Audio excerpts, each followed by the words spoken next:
Halo teman-teman semua, kami dari kelompok 5 akan memberikan sedikit video pembelajaran mengenai desain dan struktur organisasi. Sebelumnya, izinkan kami memperkenalkan diri kami. Yang pertama, ada Dewi Triputri Saragi, yang kedua ada Louis Nike Jesia Hulu, yang ketiga ada Yohanes Sinaga, yang keempat ada Natalia Marbun, dan yang terakhir ada Fadil Muhammad. Desain organisasi. Menurut Griffin 2004, desain organisasi adalah keseluruhan rangkaian elemen struktural dan hubungan di antara elemen-elemen tersebut yang digunakan untuk mengelola organisasi secara total. Menurut Wisnu dan Nurhasana 2005, desain organisasi adalah sebuah proses memilih dan mengelola aspek-aspek struktural dan kultural yang dilakukan oleh para manajer sehingga organisasi mampu mengendalikan kegiatan apa saja yang perlu dilakukan untuk mencapai tujuan bersama. Beberapa pengertian tersebut dapat diketahui bahwa desain organisasi merupakan proses memilih dan mengelola segala aspek-aspek dalam organisasi sehingga menciptakan suatu struktur organisasi tertentu untuk mencapai tujuan bersama. Struktur organisasi.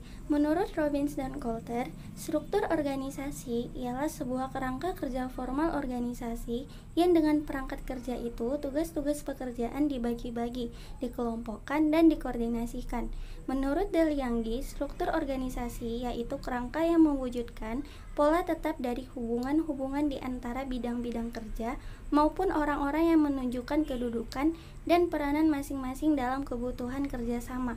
Dan menurut Max Weber, struktur organisasi ialah satu kerangka hubungan sosial yang terbentuk dan terstruktur yang di dalamnya memuat suatu wewenang tanggung jawab serta pembagian tugas untuk menjalankan suatu tujuan tertentu.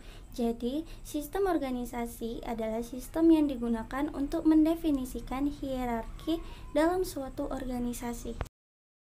Beberapa elemen-elemen pengorganisasian. Yang pertama, spesialisasi kerja. Yang kedua, rantai komando. Yang ketiga, departementalisasi.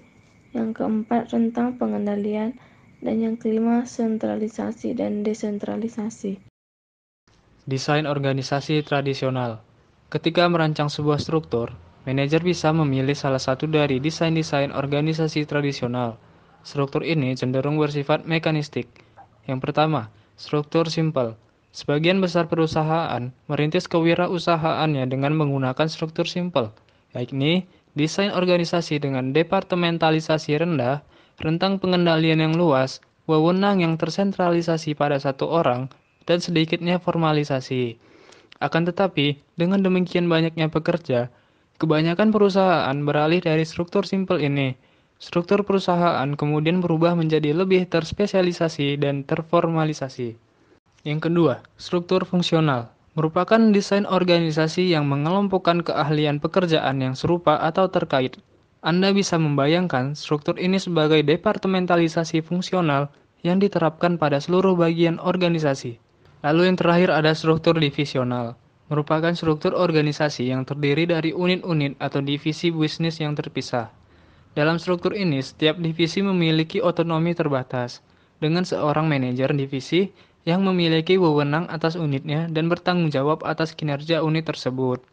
Namun, dalam struktur divisional, perusahaan induk biasanya bertindak sebagai pengawas eksternal untuk mengkoordinasikan dan mengendalikan berbagai divisi yang ada, dan seringkali memberikan layanan pendukung seperti bantuan hukum dan finansial. Nah, sekarang kita akan membahas mengenai desain organisasi kontemporer. Manajer mengemukakan bahwa desain tradisional seringkali tidak cocok dengan lingkungan yang sekarang yang lebih dinamis dan kompleks.